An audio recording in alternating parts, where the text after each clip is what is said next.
The auction hammer was 3 seconds from falling when Catherine Morgan's boot connected with the auctioneer's jaw, and in the chaos that followed, a Comanche warrior she'd never seen before thrust a horse's reins into her bleeding hands and shouted words that would either save her life or end it. "Ride with me, or die here." She had less than a heartbeat to choose between a devil she knew and a savage she didn't. And sometimes the only way forward is through the fire.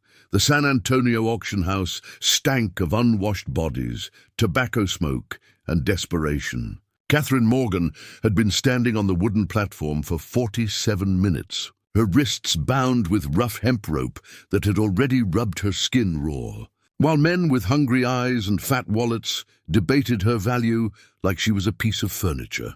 At 24 years old, she'd imagined many possible futures for herself, but being sold like livestock in the heart of Texas had never made the list. Before we jump back in, tell us where you're tuning in from, and if this story touches you, make sure you're subscribed, because tomorrow I've saved something extra special for you. The auctioneer, a weasel-faced man named Silas Pettigrew, wore a stained waistcoat that had once been expensive and spoke with the practiced enthusiasm of someone who'd spent years convincing people to buy things they didn't need. "Gentlemen, what we have here is a rare opportunity," he announced, gesturing at Catherine like she was a prize mare.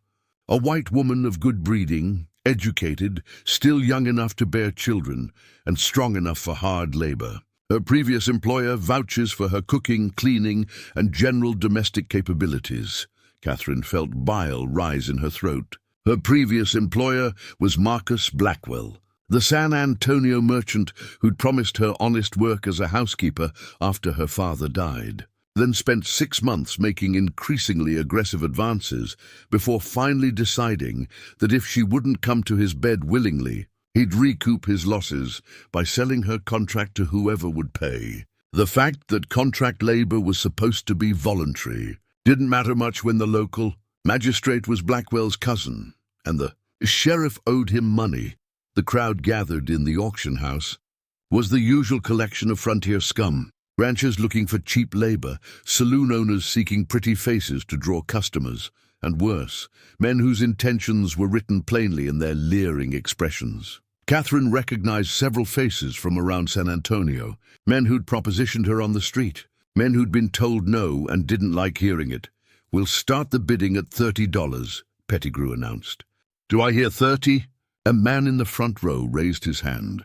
Catherine recognized him as Earl Thompson, who owned a cattle ranch 60 miles north. He had a reputation for working his hired hands until they dropped and had buried 3 wives under mysterious circumstances. The thought of ending up on his ranch made Catherine's skin crawl. $30 to Mr. Thompson, Pettigrew acknowledged. "Do I hear 35? Another hand shot up. This one belonged to Vincent Marsh, who ran a boarding house that everyone knew was actually a brothel. Marsh's establishments across 3 territories were infamous for their brutality, places where women who entered rarely left alive. His smile as he bid was the smile of a predator who'd already decided how to consume his prey. The bidding climbed steadily. $40, $50, $60. Catherine stood frozen, her mind racing through options that didn't exist. She had no money, no family, no legal standing to challenge the sale. Her father had been a schoolteacher, a good man who taught her to read Latin and Greek, to think critically and question authority. All that education was worth nothing now. The frontier didn't care about classical literature or moral philosophy. It cared about money and power, and she had neither. $75, Marsh called out, his voice confident. The crowd murmured. It was a substantial sum for a single woman, even one as young and healthy as Catherine. $75 to Mr. Marsh, Pettigrew announced. "Going once." Catherine's eyes darted around the auction house, desperately seeking any avenue of escape. The main entrance was blocked by spectators. The side door had 2 guards posted. The windows were too high and too small. She was trapped in a cage of bodies and greed, about to be sold to a man who would use her up and throw her away. Going twice, something inside Catherine snapped. Maybe it was the memory of her father teaching her that every person had inherent dignity that couldn't be bought or sold. Maybe it was the ghost of her mother, who died fighting off fever rather than surrendering to it. Maybe it was just the fundamental human refusal to accept the unacceptable. Whatever it was, it transformed her paralysis into action. As Pettigrew raised the gavel for the final strike, Catherine took 3 quick steps forward and launched herself off the platform. Her boot caught Pettigrew square in the jaw with a satisfying crack that sent him sprawling backward into a table of merchandise. The gavel flew from his hand and clattered across the floor. The auction house erupted in chaos. Men shouted in surprise and anger. Guards rushed toward the platform. Marcus Blackwell, who'd been watching from the side with smug satisfaction, began bellowing orders about catching his property. Catherine hit the ground hard, her bound wrists making it impossible to break her fall properly, but adrenaline masked the pain. She rolled, came up in a crouch and ran. She made it exactly 12 feet before rough hands grabbed her shoulders. One of the guards, a massive man who smelled like sweat and whiskey, yanked her backward. "Where you think you're going, girl?" Catherine twisted and brought her knee up into his groin with all the force she could muster. The guard's grip loosened as he doubled over with a grunt of pain. She wrenched free and stumbled toward the side door, only to find her path blocked by Earl Thompson and 2 of his ranch hands. "Feisty one, ain't she?" Thompson said with an ugly grin. "I like that. Makes breaking them more interesting." Catherine looked around wildly. More men were closing in from all sides. She'd made her desperate bid for freedom, and it had bought her nothing but a few extra seconds before the inevitable. Her heart hammered against her ribs. Her breath came in ragged gasps. This was it. She'd fought and she'd lost, and now the consequences would be even worse than before. Then the side door exploded inward. The man who came through it moved with a fluid grace that seemed almost supernatural. He was Comanche. That much was immediately obvious from his clothing and bearing, probably in his early 30s, with long black hair, copper skin, and eyes that missed nothing. He wore a mix of traditional and acquired clothing, buckskin leggings, a cotton shirt that had probably been taken from a settler, and a leather vest decorated with intricate beadwork. 2 pistols hung from his belt, and a rifle was slung across his back. But what struck Catherine most forcefully wasn't his appearance or his weapons. It was the way he moved, like violence contained in human form, like a storm that had temporarily taken the shape of a man. The auction house fell silent. Comanche didn't just walk into San Antonio buildings in broad daylight. The tribes and the settlers had an uneasy peace in this part of Texas, maintained mostly through mutual avoidance. Comanche raids on outlying ranches were common enough, but actual confrontations in town were rare and usually ended in bloodshed. The warrior's eyes swept the room, cataloging threats and exits in a fraction of a second. Then his gaze locked onto Catherine, and something passed between them, a moment of recognition that transcended language and culture. He saw a woman fighting for her life. She saw someone who might be her only chance. "That's John Parker's war chief," someone whispered. "That's Daniel Crow. What the hell is he doing here?" The name meant nothing to Catherine, but the fear in the speaker's voice told her this man had a reputation. Daniel Crow took 3 steps into the room, his hand resting casually on one of his pistols. When he spoke, his English was perfect with only the slightest accent. "I am here for the woman," he said calmly. "She comes with me now." Marcus Blackwell pushed his way to the front of the crowd, his face purple with rage. "The hell she does. That woman is my legal property. She signed a contract of indenture that gives me the right to sell her labor.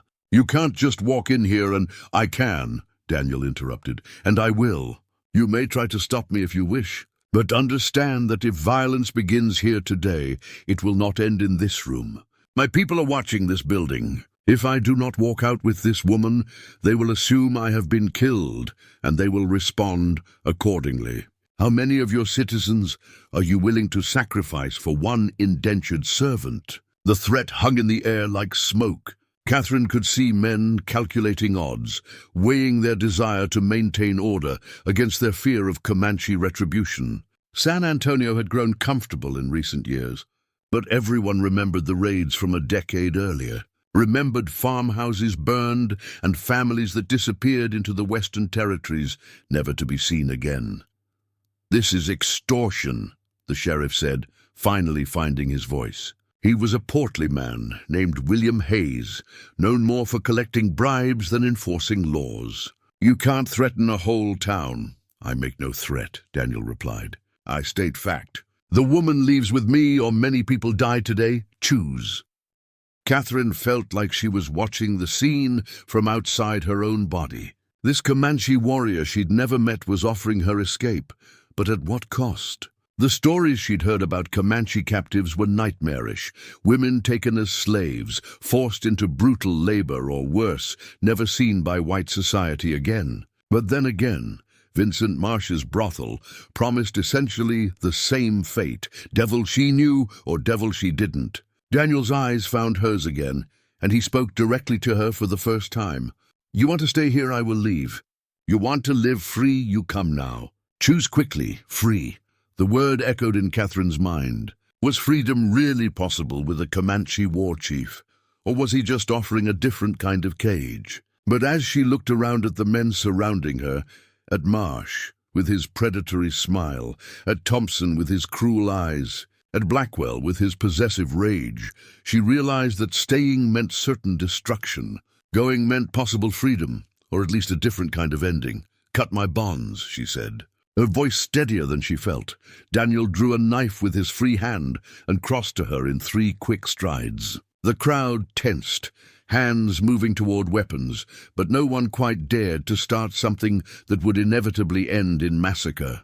He cut the rope, binding her wrists with a single smooth motion and feeling rushed back into her hands in a painful, tingling wave. "We go now," Daniel said. He grabbed her arm, not roughly but with unmistakable urgency, and began pulling her toward the door. "Stop them!" Blackwell shouted. "Sheriff, do your job!" Hayes made a half-hearted move toward his gun, but Daniel's hand was already on his pistol, and the sheriff's survival instincts won out over his duty. He froze, and that moment of hesitation was all they needed. They burst out of the auction house into the harsh Texas sunlight. Catherine's eyes took a moment to adjust, and in that moment of blindness, she heard Daniel whistle, a sharp, piercing sound that carried across the dusty street. Hoofbeats answered immediately. 2 horses thundered around the corner, a pate mare and a black stallion, both magnificent animals that moved with the kind of speed and grace that came from careful breeding and excellent care. Daniel vaulted onto the stallion with fluid ease, then reached down toward Catherine. Behind them, men were pouring out of the auction house. Blackwell was screaming for someone to shoot, but the crowd's hesitation gave them precious seconds. Catherine looked up at Daniel's extended hand, at the Comanche warrior who'd just risked his life, and possibly his people's peace for a white woman he'd never met. "Why?" she asked. "Why are you helping me?" "Explanations later," Daniel replied tersely. "Survival now. Ride with me or die here, choose." Catherine grabbed his hand. He pulled her up behind him with surprising strength, and she barely had time to wrap her arms around his waist before he kicked the stallion into motion. The paint mare fell in beside them, riderless but clearly trained to follow. Gunshots rang out behind them. Catherine heard bullets whine past her head and felt Daniel's body tense as he urged the horse to greater speed. They thundered down San Antonio's main street, scattering pedestrians and chickens, leaving chaos and confusion in their wake. As they galloped out of town and into the open Texas prairie, Catherine held onto Daniel Crow like he was a lifeline in a stormy sea. She had no idea where they were going. She didn't know if she'd just been rescued or captured. She couldn't fathom why a Comanche war chief would risk so much for a stranger, but she was alive. She was free of Blackwell's control, and for the first time in months, the future held possibilities beyond degradation and death. Whatever came next, she'd chosen it herself rather than having it forced upon her, and sometimes that was all the freedom a person could hope for. Preparing and narrating this story took us a lot of time, so if you are enjoying it, subscribe to our channel. It means a lot to us. Now back to the story. They rode hard for 3 hours straight, pushing the horses to their limits across the rolling Texas prairie. Catherine had grown up around horses. Her father had kept a gentle mare for transportation, but she'd never experienced riding like this. Daniel moved with his stallion as if they were a single creature, reading the terrain with preternatural skill and choosing paths that maximized speed while minimizing the risk of injury to the animals. The paint mare kept pace beside them without a rider, occasionally tossing her head as if annoyed by the urgency but never falling behind. Catherine realized this wasn't just a well-trained horse. This was an animal that understood her role in keeping her human companions alive. Behind them, dust clouds marked the pursuit. Blackwell had organized a posse faster than Catherine expected, probably by promising rewards to anyone who helped recover his property. She could make out at least 8 riders, maybe more, and they were pushing their horses just as hard in an attempt to close the distance. Daniel said nothing as they rode, his attention fixed entirely on navigation and keeping them ahead of their pursuers. Catherine wanted to ask 1,000 questions. Who was he? Why had he helped her? Where were they going? But the thundering hooves and rushing wind made conversation impossible. So she held on, feeling his muscles move beneath her arms, trying not to think about the fact that she was pressed against a Comanche warrior while fleeing into territory she knew nothing about. The landscape gradually changed as they rode west. The relatively flat prairie gave way to rougher terrain, rocky outcroppings, scattered cedar trees, and the occasional creek bed that forced them to slow and pick their way carefully across. Daniel used these natural obstacles strategically, choosing paths that would slow their pursuers more than it slowed them.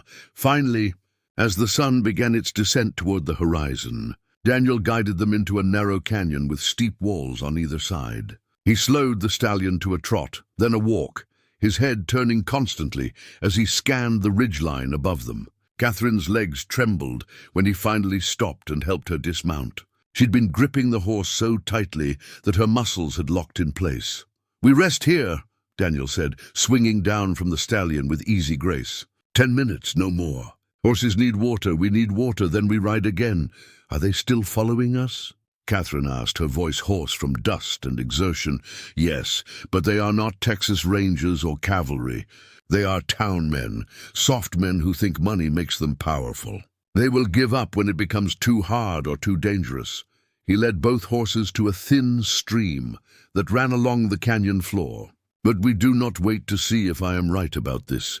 Catherine knelt beside the stream and splashed water on her face, then drank deeply. The water was cold and slightly mineral-tasting, but more welcome than anything she'd consumed in months. As she drank, she studied Daniel more carefully now that they'd stopped moving. He was tall for a Comanche, she thought, probably close to 6 feet. His face was angular and weathered by sun and wind, with a thin scar running from his left temple down to his jawline. His hands moved with practiced efficiency as he checked the horses, running his fingers along their legs to check for injuries and speaking to them in low Comanche words that sounded almost musical. "Why did you help me?" Catherine asked finally. "In the auction house you said you'd explain later." "It's later now," Daniel continued, checking the paint mare's hooves before answering. When he spoke, his voice was measured and careful. 3 days ago, I was in San Antonio to trade. We bring buffalo hides, they give us rifles and ammunition. While waiting for the trader, I saw you walking on the street. A man grabbed your arm, tried to pull you into a building. You fought him off and kept walking with your head high, like a warrior who refuses to show fear even when surrounded by enemies. Catherine remembered the incident, one of Blackwell's associates trying to drag her back to his house after she'd gone to the market. "You saw that?" "I saw. And I saw the look in your eyes. Not victim look. Fighter look!" He moved to the stallion, checking its saddle straps. Later I heard talk in the saloon. Men laughing about the white woman who would be sold at auction, making bets about who would buy her and what they would do with her. They spoke of you like you were already broken, already defeated. But I remembered your eyes. I knew they were wrong, so you decided to rescue me out of, what, admiration? Respect? I decided nothing until this morning, Daniel corrected. I went to the auction house to see if the woman with warrior eyes would fight or surrender. If you had stood on that platform and accepted your fate, I would have walked away. There are many slaves in this world, and I cannot save them all. But when you kicked that man and tried to run even knowing you would fail, I saw someone worth saving. Someone who saves herself if given the chance. Catherine absorbed this, unsure how to feel. Part of her was grateful. He'd risked his life for a stranger based on nothing but intuition. But another part bristled at the idea that she'd had to prove herself worthy of rescue, that he'd been testing her like she was a horse he might purchase. "And the threat you made?" she asked.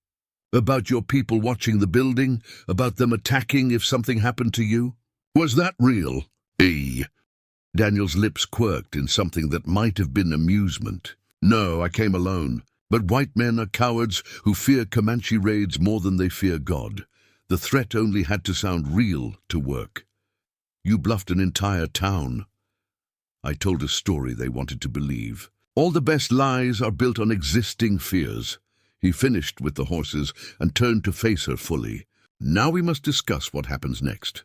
You cannot go back to San Antonio. Blackwell will be waiting, and he will punish you for the embarrassment you caused him. You cannot go to another Texas town. Word spreads fast, and your description will reach every settlement within 100 miles. So, what are my options?" Catherine asked, though she suspected she already knew the answer.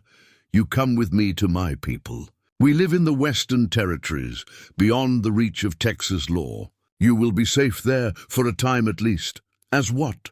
A captive? A slave? A wife?" The last word came out with more bitterness than she intended. Daniel's expression hardened. "As a guest under my protection.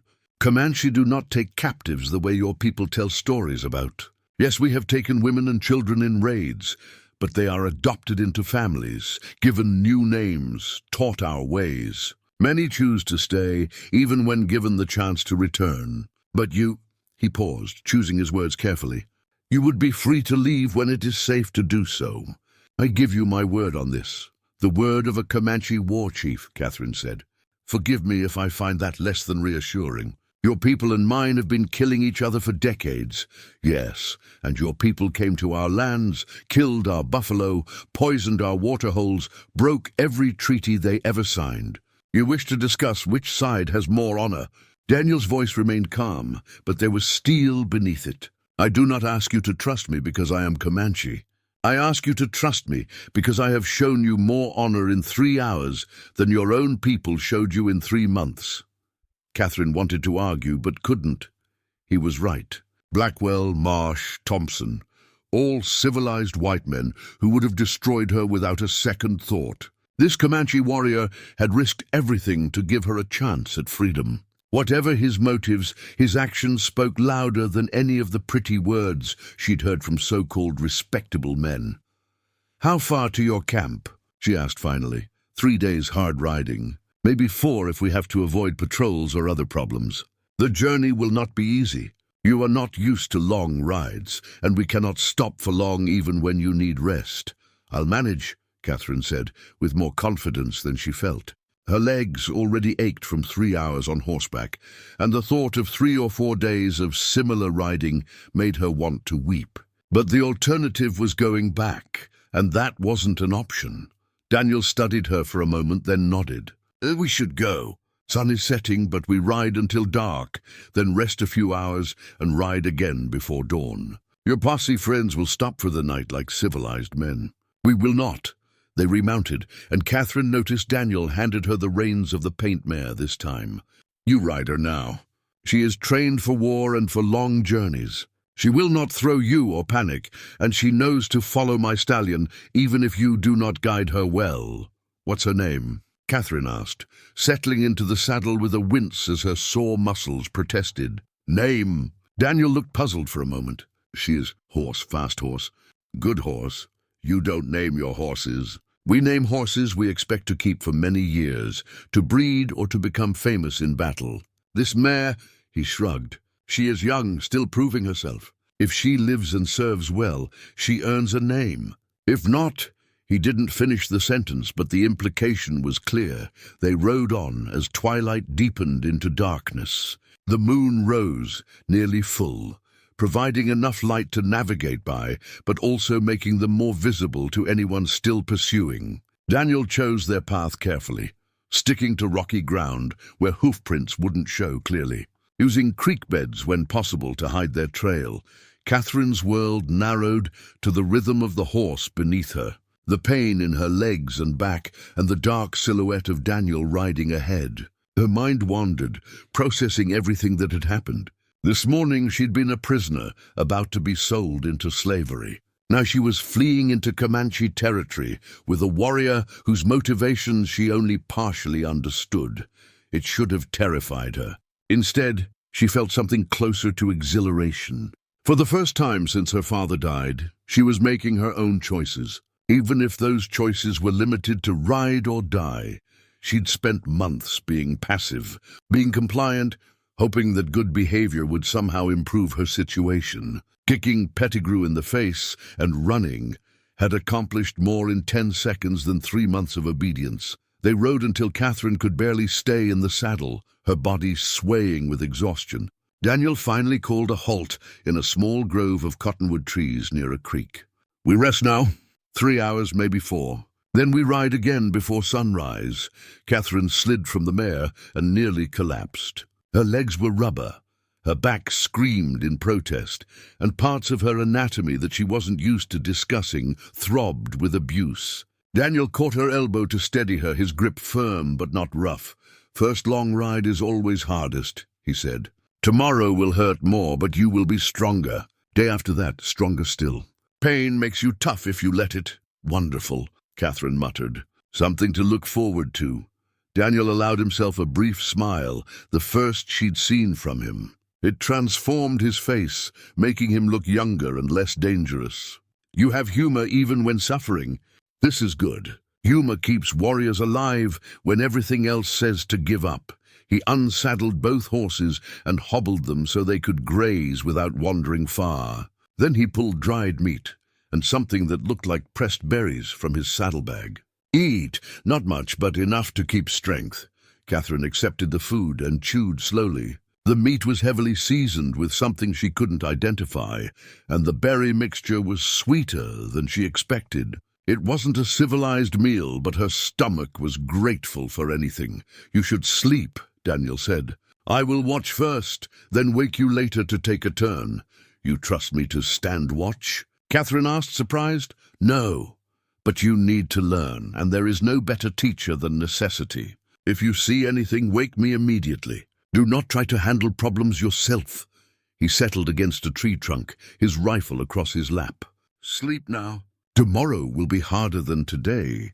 Catherine lay down on the hard ground, using her arm as a pillow. Every muscle in her body hurt, her wrists were still raw from the rope burns, and she had no idea what the future held. But as she drifted into exhausted sleep, she realized she felt more alive than she had in months. She'd escaped. She'd chosen her own path, and whatever came next, she'd face it on her own terms, even if those terms included riding into the unknown with a Comanche war chief who'd saved her for reasons she still didn't fully understand. Catherine woke to Daniel's hand covering, her mouth and his face inches from hers in the pre-dawn darkness. Her body tensed instantly, adrenaline flooding her system, but his eyes held no threat, only urgent warning. He put a finger to his lips, then slowly removed his hand from her mouth and pointed toward the creek. Through the grey murk of early morning, Catherine could make out shapes moving along the far bank. 5 men on horseback, picking their way carefully through the shallow water, clearly searching for tracks. They were still 100 yards away, but in the quiet of dawn, their voices carried clearly across the still air. "Tracks went cold 3 miles back," one man was saying. "Could have gone any direction from that rock field.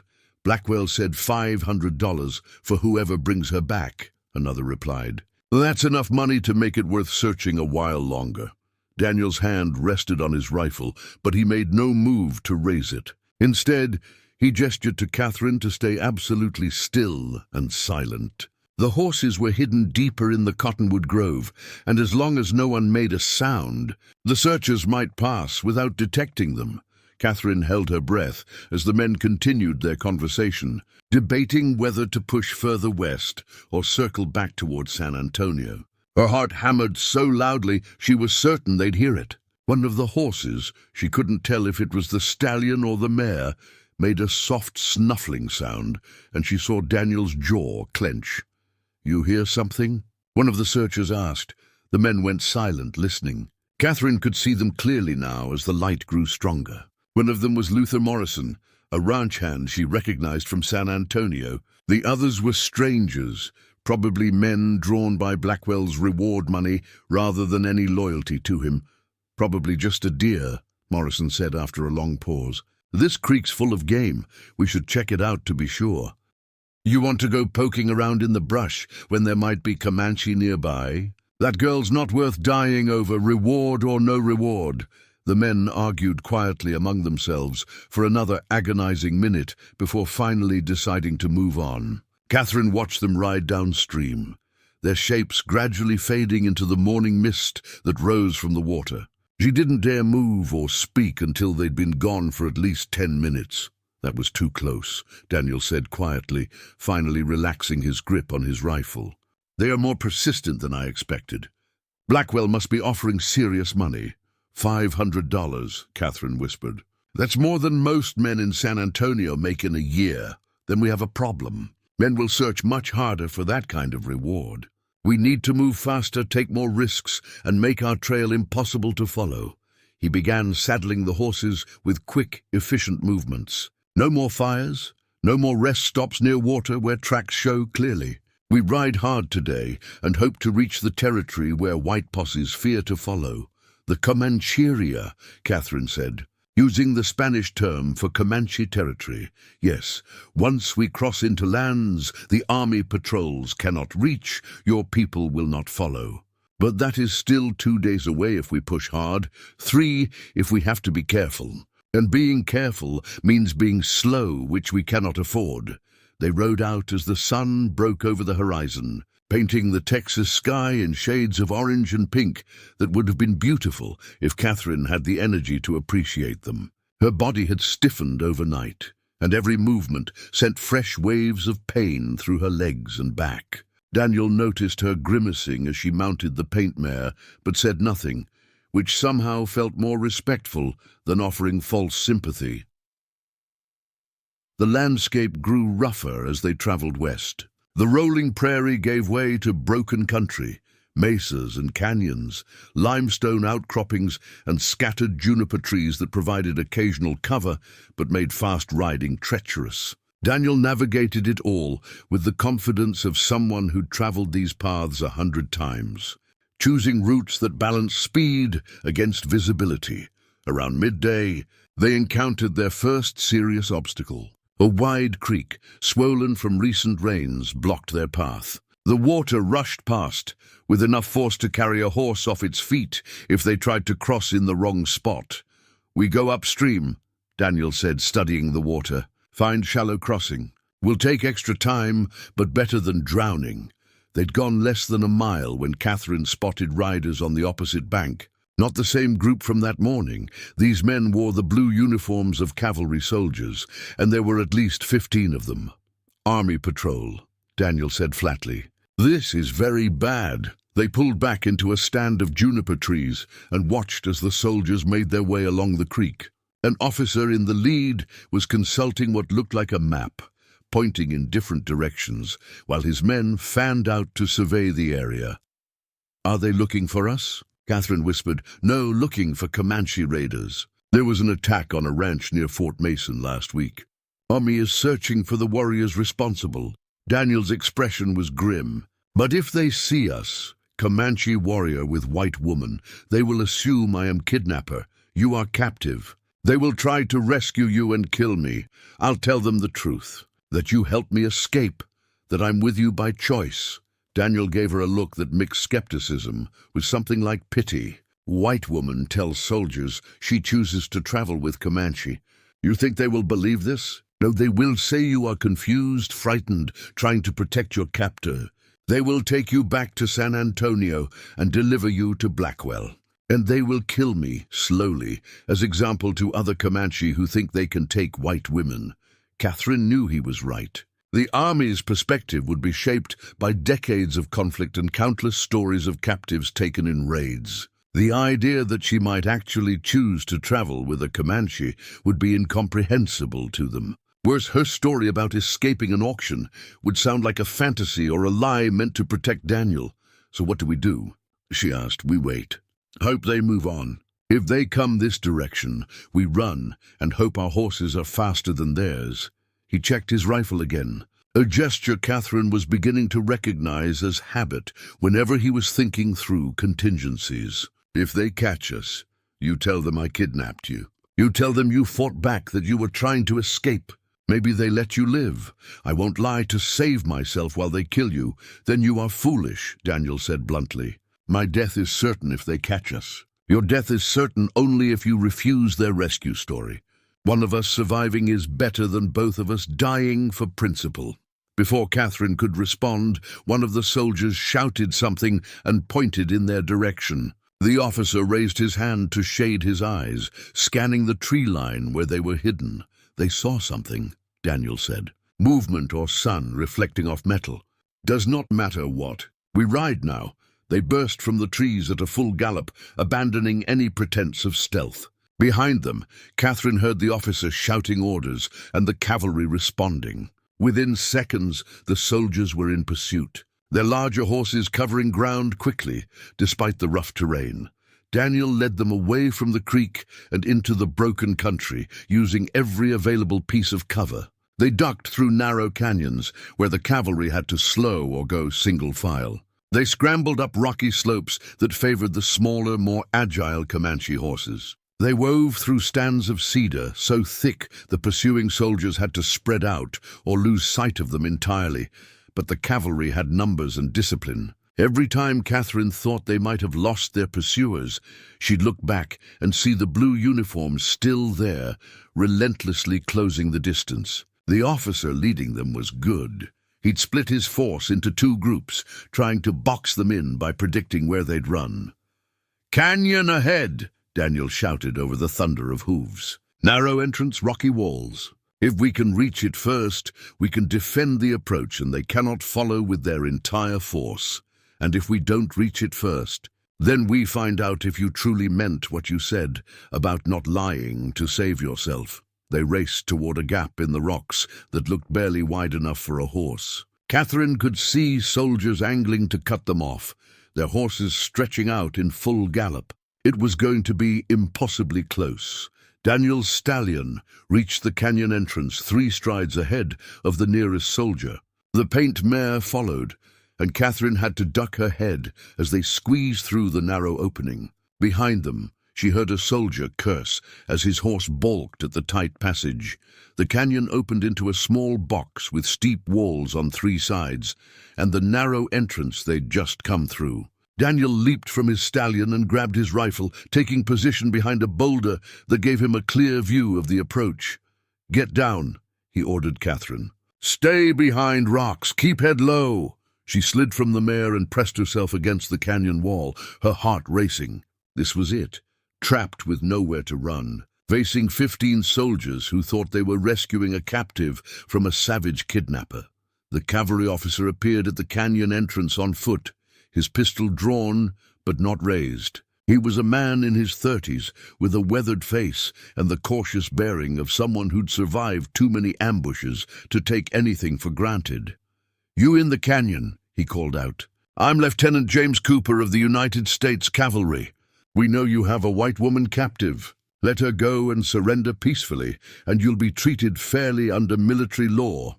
"I am Daniel Crow of the Noconi Band," Daniel called back. "The woman is not my captive. She is under my protection. We have no quarrel with the army if you let us pass." "Can't do that, I'm afraid." "Standing orders are to recover any white captives and detain any hostiles found off reservation lands. Now, I'm willing to believe you mean no harm, but regulations are regulations. Send the woman out, and we'll discuss terms for your surrender." Daniel glanced at Catherine, and she saw the question in his eyes. This was her chance to end it, to walk out, tell whatever story the soldiers wanted to hear, and go back to the world she knew. It would mean betraying the man who'd saved her, but it would guarantee her survival. Catherine stood up from behind her rock, and Daniel tensed, ready for her to call out to the soldiers. Instead, she walked over and positioned herself beside him, visible to Lieutenant Cooper, but clearly standing with Daniel, rather than cowering from him. "Lieutenant," she called out, "my name is Catherine Morgan. I was not kidnapped. I escaped from an illegal auction in San Antonio, where I was being sold against my will. This man helped me get free. I'm with him by choice, and I'm asking you to let us go." There was a long silence from the canyon entrance. Then Cooper's voice came back, colored with confusion and concern. "Miss Morgan, if you're being coerced to say that, we can protect you. Just come toward my voice, and my men will ensure your safety." "I'm not being coerced," Catherine insisted.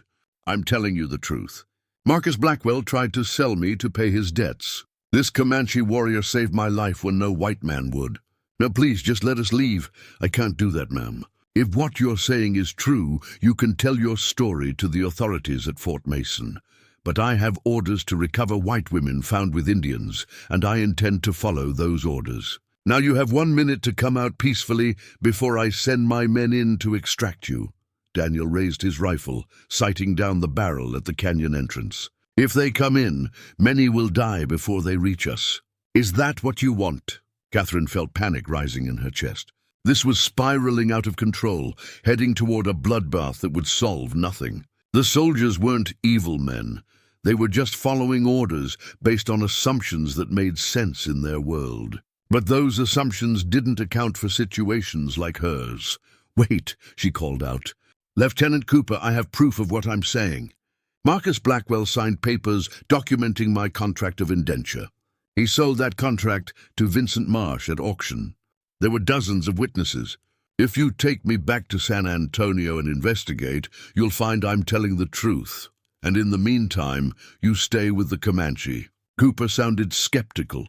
"Yes, because going back to San Antonio means going back to Blackwell's custody, and I'd rather die than let that happen." Another long silence. Catherine could hear the soldiers talking among themselves, debating what to do with a situation that didn't fit their usual categories. Finally, Cooper spoke again. "Miss Morgan, I'm going to be honest with you. Even if your story is true, my orders don't give me the discretion to leave a white woman with Indians. The Army's position is that such situations are never voluntary, even when the captive believes they are. It's based on years of experience with women who were taken young and don't remember their real families. I'm not a child, and I remember perfectly well who I am." Catherine shot back. "You're saying my choices don't matter, because the Army thinks it knows better than I do what's good for me." "I'm saying I have orders, ma'am. Now please, come out before this gets ugly for everyone." Daniel leaned close to Catherine and whispered urgently. "There is another way out. Small crack in the back wall leads to another canyon. You and I can fit through, horses cannot. We go on foot. We might escape while they are figuring out we are gone. What about the horses? We leave them. Survival matters more than property." Catherine looked at the paint mare, the animal that had carried her faithfully for 2 days. The thought of abandoning her felt like a betrayal. But Daniel was right. Staying meant either surrender or bloodshed. And neither option led anywhere good. "Show me the way," she said. They moved quickly to the back of the canyon, where Catherine could barely make out a vertical crack in the rock face. It was barely wider than her shoulders, and in the shadows it was almost invisible. Daniel went first, squeezing through sideways, his rifle held overhead. Catherine followed, scraping her arms and back on the rough stone as she worked her way through. Behind them, she heard Lieutenant Cooper calling out a final warning. When no response came, he ordered his men to advance. By the time the soldiers reached the canyon and discovered it empty except for 2 horses, Catherine and Daniel were already climbing the far canyon wall using handholds and footholds that only someone intimately familiar with the terrain would know existed. They emerged on top of a mesa and ran, their feet pounding across the rocky ground. Below them, they could hear shouts of confusion and frustration as the cavalry realized their quarry had somehow vanished. "They will search," Daniel panted as they ran. "But on foot in this country, they will not find us if we are careful. We rest when we are far enough away, then figure out how to continue without horses." Catherine's lungs burned and her legs screamed in protest, but she kept running. She'd made her choice back in the canyon, to stand with Daniel rather than accept rescue that meant returning to bondage. Now she had to live with the consequences of that choice, whatever they might be. As they disappeared into the broken country beyond the mesa, Catherine realized she'd crossed a line she couldn't uncross. She was no longer a white woman who temporarily allied with a Comanche for survival. She was now someone who'd actively resisted the United States Army to stay with him. In the eyes of her own people, she'd just become what the stories always warned about, a white woman who'd gone over to the Indians. And the strange thing was, she felt no regret. They walked for 6 hours straight across terrain that seemed designed to break the human spirit. Without horses, every mile became an ordeal. The sun beat down mercilessly, turning the rocky landscape into an oven that sucked moisture from their bodies faster than they could replace it. Catherine's boots, designed for town streets rather than desert hiking, began to fall apart within the first hour. By the third hour, she was essentially walking on strips of leather held together by willpower and desperation. Daniel moved with the tireless efficiency of someone who'd grown up traveling such distances on foot. He rationed their water carefully from a single canteen he'd grabbed before abandoning the horses, allowing Catherine small sips at precisely timed intervals. When she stumbled over rocks or loose scree, he caught her arm without comment, steadying her and then releasing her as soon as she'd regained her balance. They didn't speak much during those hours. Catherine needed all her concentration just to keep moving, and Daniel was constantly scanning their surroundings for threats or opportunities. But as the sun finally began its descent toward the horizon, and Daniel called a halt in the shade of a massive boulder, the silence between them felt less like exhaustion and more like something else, a kind of understanding that didn't require words. "We cannot continue in darkness without horses," Daniel said, settling against the boulder with a slight grimace that suggested even he was feeling the strain. "Too easy to break ankle or leg in this country when you cannot see. We rest here until dawn, then walk again." "How far to your people?" Catherine asked, easing herself down next to him. Her feet throbbed, her legs trembled, and she was fairly certain she'd never be able to walk properly again. 3 days on horseback. On foot, he shrugged. Maybe 7 or 8 days if we are lucky and find water. Maybe never if we are not lucky. "That's encouraging," Catherine muttered, pulling off her ruined boots to examine her feet. They were covered in blisters, some already burst and weeping. She'd pushed through the pain while walking, but now that she'd stopped, the agony was overwhelming. Daniel looked at her feet and made a disapproving sound. "White people make terrible shoes. Pretty to look at, useless for real work." He dug in the small leather pouch at his belt and produced what looked like dried leaves and a small tin of some kind of salve. "This will hurt at first, then help. You will be able to walk tomorrow, though not happily." He crushed the leaves between his palms, mixed them with the salve, and began applying the mixture to her feet with surprising gentleness. Catherine hissed at the initial sting, but then felt a cooling sensation that slowly numbed the worst of the pain. "What is that?" she asked. "Plants that grow near water. Grandmother taught me which ones heal wounds, which ones stop infection. White doctors use their chemicals and metal tools. We use what the land provides. Does your grandmother live with your band?" Daniel's hands stilled for just a moment, then continued their work. "She lived, died 2 winters ago. She was very old, had seen many things. Remembered when Comanche controlled all the southern plains, before white men came with their promises and their diseases." "I'm sorry," Catherine said quietly. "Death comes to everyone. She lived a full life and died surrounded by family who honored her. That is all anyone can hope for." He finished treating her feet and began tearing strips from his cotton shirt. "I wrap these around your feet over the medicine. Not as good as proper moccasins, but better than your dead boots. As he worked, Catherine studied his face in the fading light. The scar on his cheek was more visible now, a thin white line that contrasted with his copper skin. There were other scars, too, small ones on his hands and arms, marks of a life lived violently. "How did you get the scar on your face?" she asked. "Mexican lancers 5 years ago. They came north, hunting Comanche to sell as slaves in their silver mines. We ambushed them, killed most, but one got close enough to cut me before I killed him." He tied off the improvised bandages on her feet. "You are wondering if I have killed many men?" It wasn't a question, but Catherine answered anyway. "Yes, more than I can count on both hands. Less than some warriors, more than others. Mostly Mexican soldiers and slavers, Texas Rangers. A few settlers who came to our lands and refused to leave peacefully." He met her eyes directly. "Does this frighten you? Make you regret standing beside me against your soldiers?" Catherine considered the question seriously. By the standards of the world she'd grown up in, Daniel was a murderer many times over. But she'd also lived long enough to understand that morality was more complicated than simple categories. The Comanche hadn't asked white settlers to come to Texas.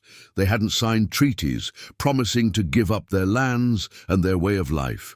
They'd fought back against invasion the only way they knew how. "I don't know what I feel," she admitted. "Part of me knows that every man you killed probably had a family, people who loved him and mourned him. But another part of me knows that the men bidding on me at that auction would have destroyed me without losing a moment's sleep. I'm learning that there are different kinds of violence, and not all of them are equal." "That is wise thinking," Daniel said. "Most white people see only savage Indian killing civilized settler. They do not see the years of broken promises before the killing started. They do not see the buffalo slaughtered by the millions just to starve us into submission. They do not see the children taken to their schools to have the Indian beaten out of them. Is that what happened to you? Is that where you learned English?" "No, I learned from a trader named William Parker. He married into our band, took Comanche wife, lived with us for many years. He taught me English, Spanish, some French. Taught me how white men think, how they negotiate, how they lie." Daniel's expression grew distant. "He said I had talent for languages, that I could be bridge between two worlds. But the worlds do not want bridges. They want one world to destroy the other and claim it was always inevitable." "Parker," Catherine said slowly, making a connection. "Someone in the auction house said you were John Parker's war chief. Is that the same family?" "William was John Parker's nephew. John was captured as a boy in a raid, grew up Comanche, never wanted to return to white world. He became a war chief because he understood both sides and could plan attacks that white soldiers never expected. I learned from him, fought beside him. He died last year in a battle with Texas Rangers." Daniel pulled out the dried meat from his pouch and offered half to Catherine. She accepted it gratefully, her stomach growling despite her exhaustion. "So you became war chief after he died?" she asked between bites. "One of several. Comanche do not have single leaders like white armies. Different chiefs lead different bands. I lead warriors from the Noconi band, maybe 40 fighters, sometimes more when we raid together with other bands. But I am young for a chief. Many older warriors do not always listen to my counsel. Is that why you were in San Antonio alone? The older warriors wouldn't approve of you trading with settlers?" Daniel smiled slightly. "You are clever." "Yes, exactly this. There is much argument in our councils now. Some chiefs say we must make peace, accept the reservations, learn to farm like white men want. Others say we fight until the last Comanche is dead. The death with honor is better than life in shame. I think both sides are wrong. What do you think is right?" "I think we survive however we must. Preserve what we can of our ways while adapting to what cannot be changed. I trade with white men because we need guns and ammunition to defend ourselves. I learn their language because knowing your enemy's thoughts gives you advantage. I take risks like rescuing you from auction because creating allies among white people may matter someday." He paused. But many Comanche would say these thoughts make me weak, make me traitor to our ways. Catherine heard the pain in those last words and understood it intimately.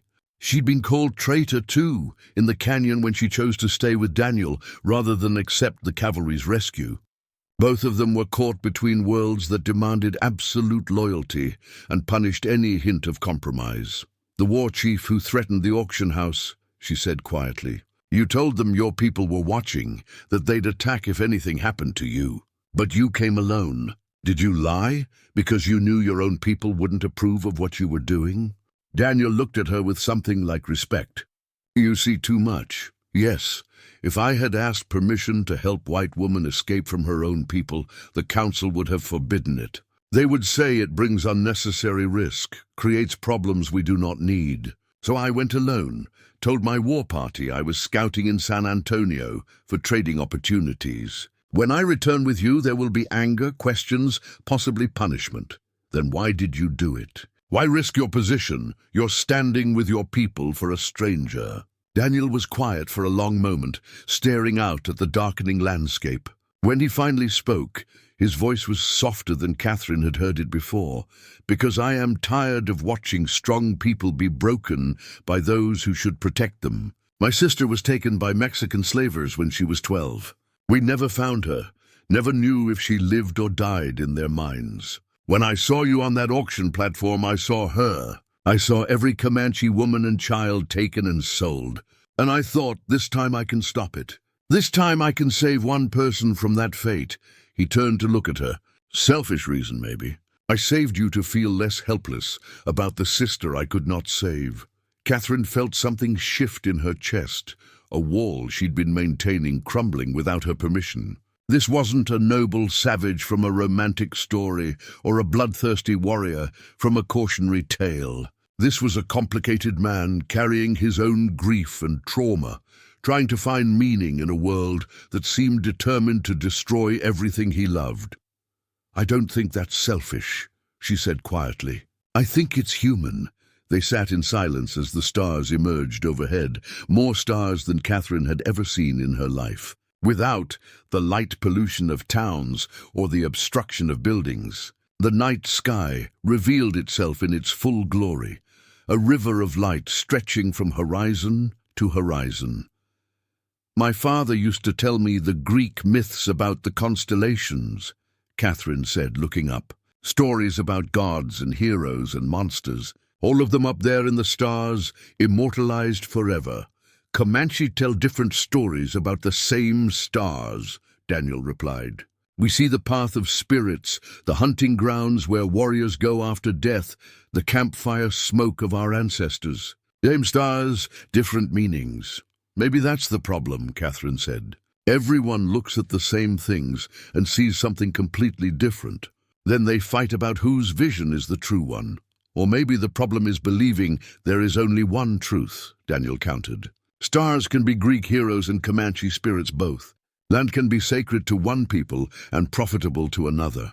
Woman can be white and also choose to travel with Comanche. But people do not like multiple truths. They want simple stories where one side is right and the other is wrong. Catherine leaned her head back against the boulder, exhaustion finally overwhelming her. What's our story going to be? When we reach your people, what will they see when they look at me? That depends on you, Daniel said. They will see what you show them. If you show fear and weakness, they will see victim to be pitied or discarded. If you show strength and respect, they will see someone worthy of consideration. Comanche judge by actions, not by skin color or where you were born. That's more fair than my own people, Catherine murmured, her eyes drifting closed. Sleep now, Daniel said. I will keep watch. Tomorrow we walk again, and the day after that, until we reach home or die trying. Either way, we walk together. Catherine wanted to respond, to say something profound about trust and partnership and the strange bond forming between them. But sleep dragged her down before she could form the words, and she surrendered to it gratefully. She dreamed of auction blocks that stretched into infinity, of soldiers with faceless features, of running through a landscape that kept changing, prairie to desert, to mountains to ocean, while a voice called her name in two languages, English and Comanche, asking her to choose which world she belonged to. In the dream, she finally stopped running and shouted back, "Both, neither, I belong to myself." When she woke hours later to Daniel gently shaking her shoulder and the first light of dawn painting the sky, she remembered the dream and smiled, because, for the first time in longer than she could remember, she'd claimed ownership of herself rather than waiting for someone else to define her. They had 7 more days of walking ahead, 7 more days of pain and danger and uncertainty. But she'd face them as Catherine Morgan, not as anyone's property or anyone's victim. And that, she was learning, made all the difference. The 3rd day of walking brought a crisis that threatened to end their journey permanently. They'd been rationing water carefully, taking tiny sips from Daniel's canteen. At intervals he calculated, based on their exertion and the brutal heat. But even with strict rationing, the canteen ran dry by midday, and the landscape around them showed no sign of water. Catherine's lips had cracked and bled hours ago. Her tongue felt swollen and useless in her mouth. The makeshift bandages on her feet had worn through in places, leaving fresh blisters on top of old ones. She'd stopped sweating sometime that morning, which Daniel had explained was a very bad sign. It meant her body was shutting down, conserving what little moisture remained. "We need to find water today," Daniel said, his own voice rough and strained. "Tomorrow will be too late." "How do you find water in country like this?" Catherine asked, each word an effort. "You look for signs. Green plants that only grow near underground streams, birds that circle areas where they drink, animal tracks leading to water holes." He scanned the horizon, his eyes narrowed against the glare. "Or you get lucky and find a place you remember from before. And if we don't get lucky—" Daniel didn't answer, which was answer enough. They walked for another 2 hours, Daniel changing their direction several times based on observations Catherine couldn't decipher. She focused entirely on putting one foot in front of the other, her world narrowing to that simple repetitive action. Left foot, right foot, left foot, right foot. Nothing else mattered. She didn't realize she'd fallen until she felt Daniel's arms catching her. The ground had suddenly tilted sideways. Or maybe she had. It was hard to tell the difference. Everything seemed distant and slightly unreal, like she was watching someone else's life from far away. Catherine. Daniel's face appeared above her, swimming in and out of focus. "Catherine, stay awake. Do not close your eyes. Just need to rest," she mumbled. "Few minutes? No. You rest now. You do not wake up." He pulled her to her feet with surprising strength, considering his own exhaustion. "We are close. I know this area. There is a spring, maybe 1 more hour of walking. But you must stay conscious. You must keep moving." "Can't," Catherine whispered. "Too tired." "You go. Find water. Come back. I do not leave you."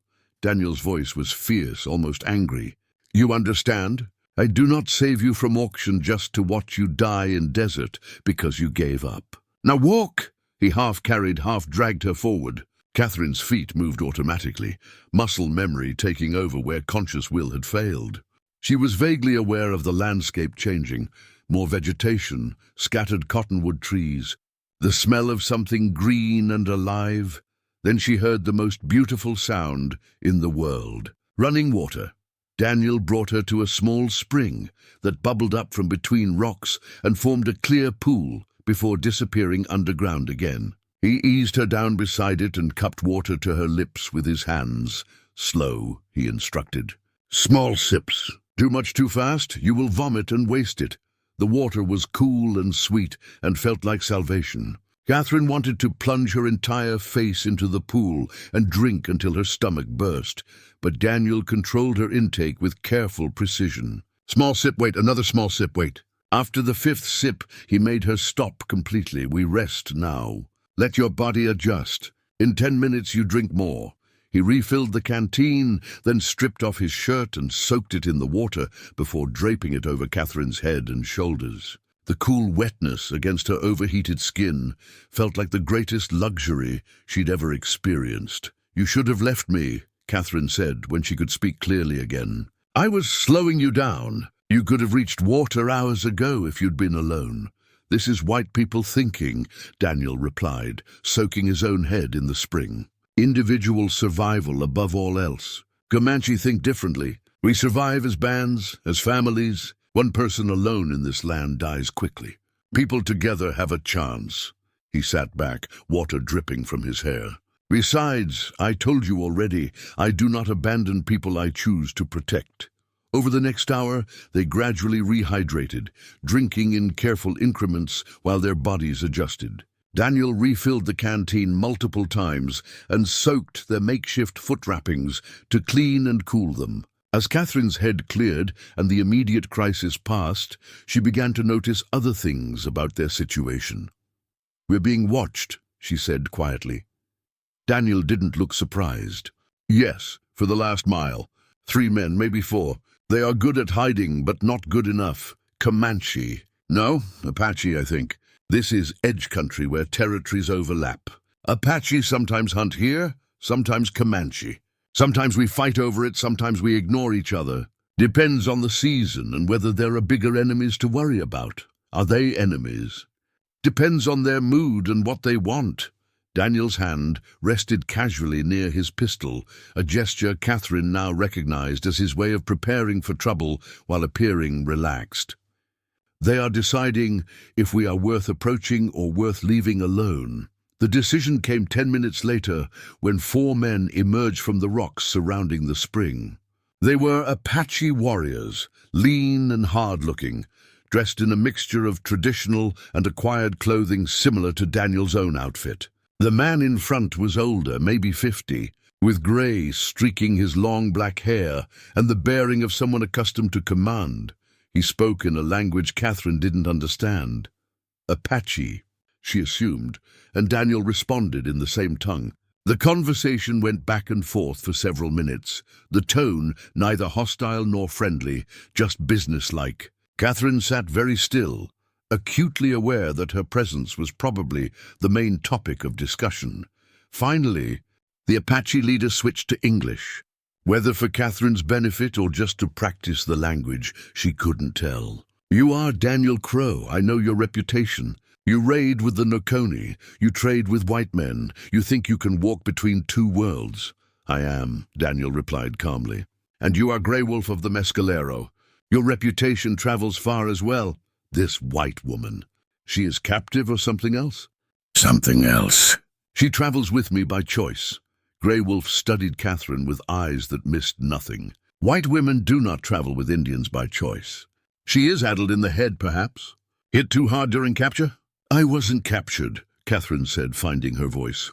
"I escaped from men who wanted to enslave me. Daniel helped me get free. Now I go where he goes because it's the only safe choice I have." The Apache warriors muttered among themselves in their own language. Grey Wolf's expression remained neutral, but Catherine thought she detected a hint of interest in his eyes. "You speak boldly for a woman in a dangerous position," he said. "Most white women would be weeping and begging for rescue by now." "I've learned that weeping and begging don't accomplish much," Catherine replied. "And rescued by whom, you? Would that make my situation better or worse?" One of the younger Apache warriors laughed at that, earning a sharp look from Grey Wolf. The leader turned back to Daniel. "Your woman has fire in her. That is good. Fire keeps people alive in hard times." He paused, considering. "We came here to water our horses and discuss whether to raid the settlement at Fort Griffin. But now I think we have found something more interesting. Tell me, Crow, what does Nokoni Council think of War Chief bringing white woman into camp?" "They do not know yet," Daniel admitted. "I will face their judgment when we arrive." "That will be an interesting council meeting," Grey Wolf said with what might have been amusement. "Some will say you bring enemy among them. Others will say you dishonor yourself by treating white woman as equal. You risk much for someone not of your people. She is of my people now. I have claimed her as under my protection. Any who challenge that will answer to me." The declaration hung in the air, heavy with implications Catherine was only beginning to understand. In Comanche culture, a warrior's word carried weight. but it also created obligations and expectations that could bind as tightly as any rope. Grey Wolf nodded slowly. "Then you have chosen your path. We will not interfere." He gestured to his warriors, who began moving toward their horses hidden in the rocks. Before mounting, he turned back to Catherine. "White woman, you should know, the path you walk with this Comanche will be harder than the path you fled from. His people will test you, challenge you, force you to prove your worth every day. If you are weak, they will break you. If you are strong, they may accept you, but they will never forget what you are." "I'm starting to think acceptance isn't about what you are," Catherine said. "It's about what you choose to be." Grey Wolf smiled, the first genuine emotion she'd seen from him. "You may survive after all." He swung onto his horse with easy grace. "Safe travels, Crow. May your woman's fire burn bright enough to see you both through the storms ahead." The Apache rode away, leaving Catherine and Daniel alone at the spring. The encounter had lasted less than 30 minutes, but Catherine felt like she'd just passed some kind of test she hadn't known she was taking. "That could have gone much worse," Daniel said quietly. "Grey Wolf is respected among Apache bands. If he had decided you were a problem, we would have had to fight or run. What did I say that made the difference? You did not act like a victim. You did not beg or cry. You met his eyes and spoke with strength." Daniel refilled the canteen one final time. "Apache and Comanche respect strength. They have no patience for weakness. By showing him you had fire, as he said, you showed him you might be worthy of protection. Is that what I am to you?" Catherine asked. "Someone worthy of protection?" Daniel looked at her for a long moment before answering. "At first, yes. That is all you were, white woman who needed saving. But now," he paused, choosing his words carefully, "now you are something more. You stood with me against your own soldiers. You walked 3 days through hell without complaint. You spoke boldly to Apache warriors who could have killed us both. You are becoming someone I respect, not just someone I protect." Catherine felt warmth spread through her chest that had nothing to do with the desert heat. Respect from someone like Daniel Crow felt more valuable than all the false courtesy she'd received from so-called gentlemen in San Antonio. "How much farther to your camp?" she asked. 4 days, maybe 5. "The walking will be easier now that we have water. And we are past the worst of the desert. From here the land is more forgiving." He stood and offered her his hand. "Can you continue?" Catherine took his hand and let him pull her to her feet. Her body still ached, her feet still throbbed, and she knew tomorrow would bring new challenges and new pain. But she also knew she was stronger than she'd been 3 days ago. The desert hadn't broken her. The cavalry hadn't broken her. And she'd be damned if she'd break herself by giving up now. "I can continue," she said firmly. They walked until sunset, covering more ground than Catherine would have thought possible that morning.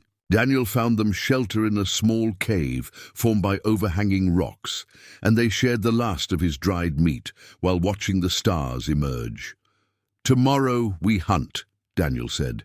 "Cannot live on dried meat forever.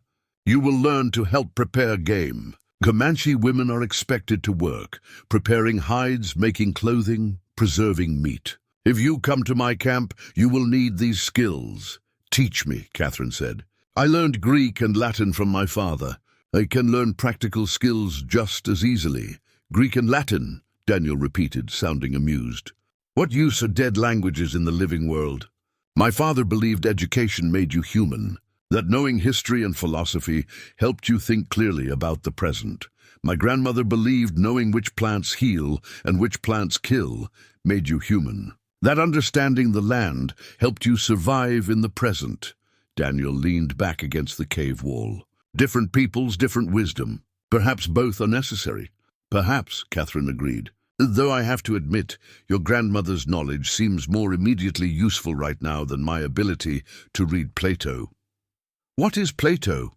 "A Greek philosopher who thought a lot about justice and what makes a good society. And what did he decide?"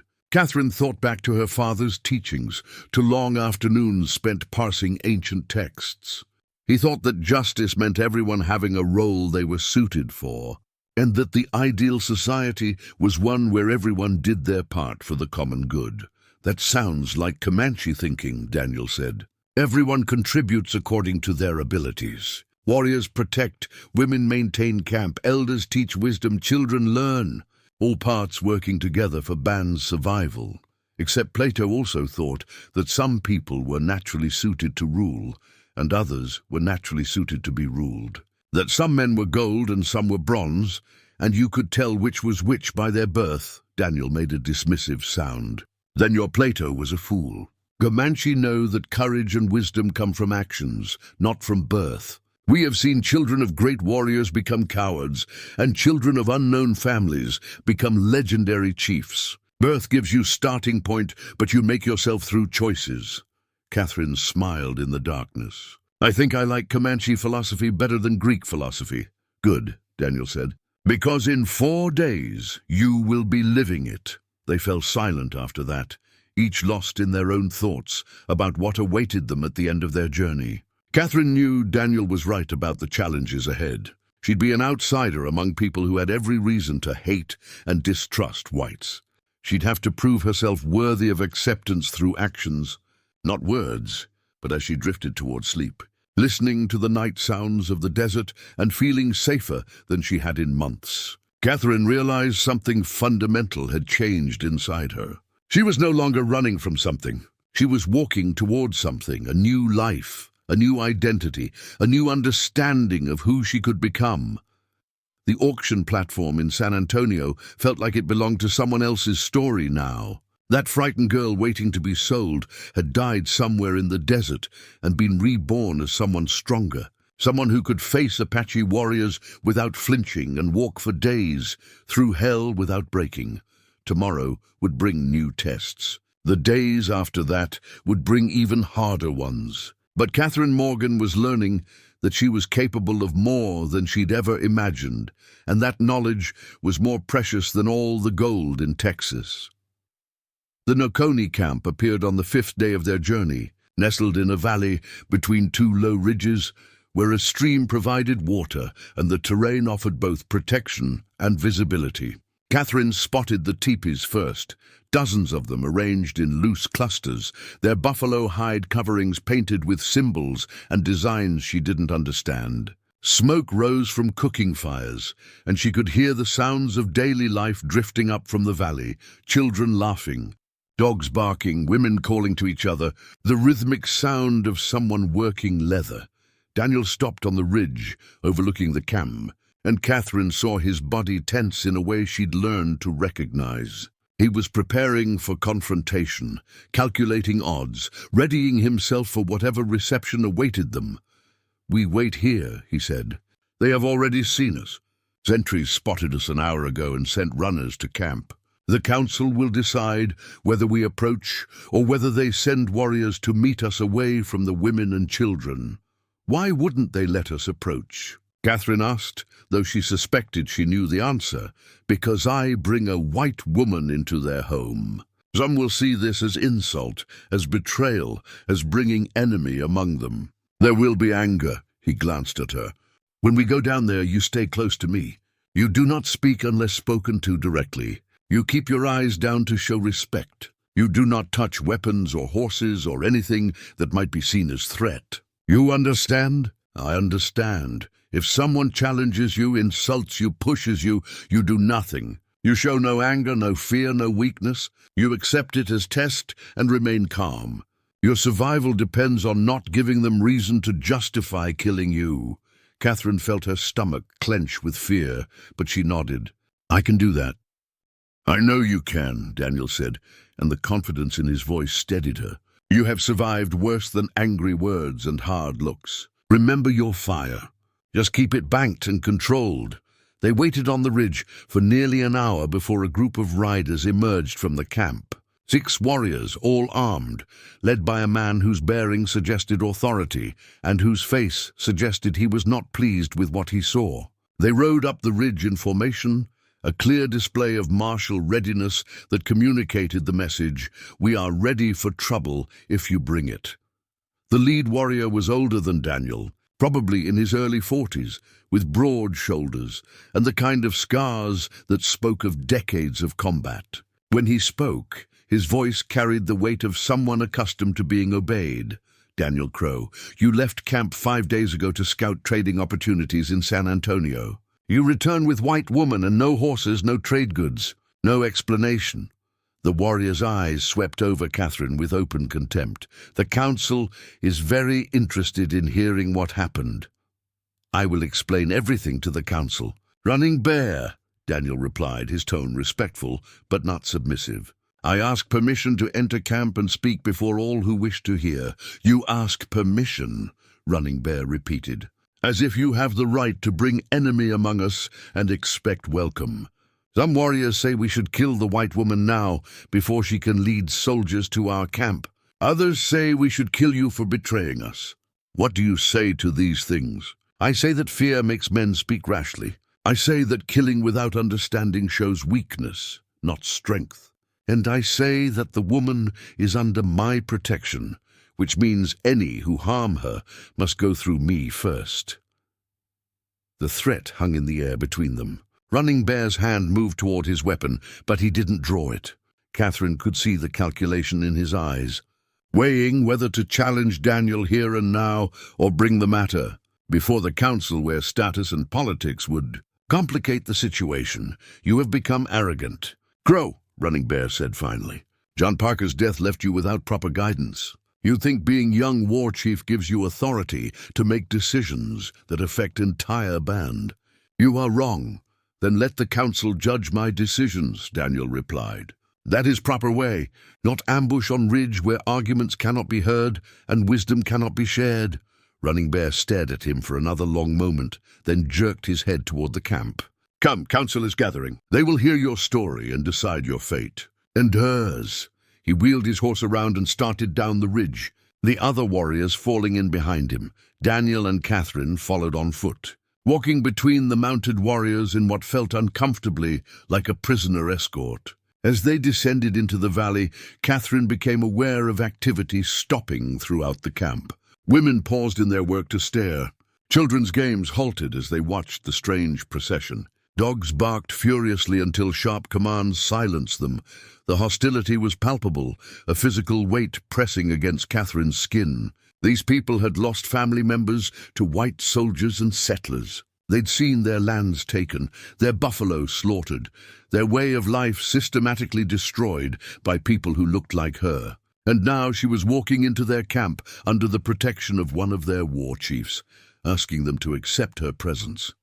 It was insane. It was probably suicidal. But she kept her head down and her pace steady, showing the respect Daniel had instructed while refusing to show fear. They were led to a large open area in the center of camp where a circle had been formed. Elders sat on blankets and buffalo robes, their weathered faces unreadable. Warriors stood behind them, arms crossed, expressions ranging from curious to openly hostile. Women gathered at the edges, many with children clinging to their legs or peering from behind their skirts. Daniel guided Catherine to stand beside him in the center of the circle, facing the assembled council. An elderly man, with white braided hair and a face like carved wood, sat in the position of honor. He studied them both for a long moment before speaking.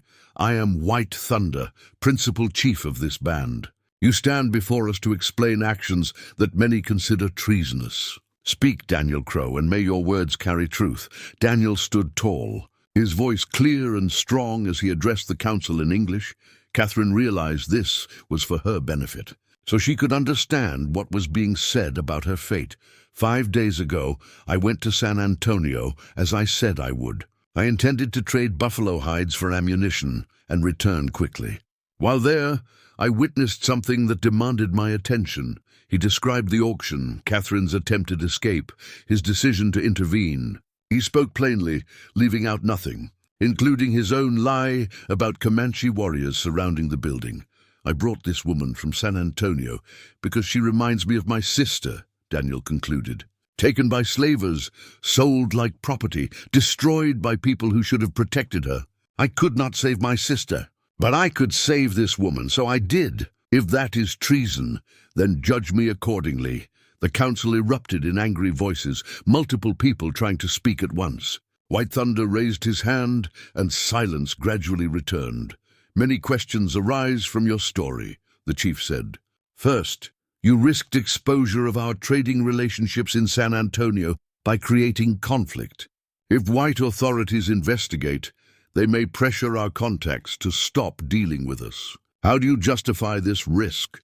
I justify it by saying that relationships built on fear collapse at first pressure anyway, Daniel replied. If our trading partners abandon us because of one incident, they were never truly reliable.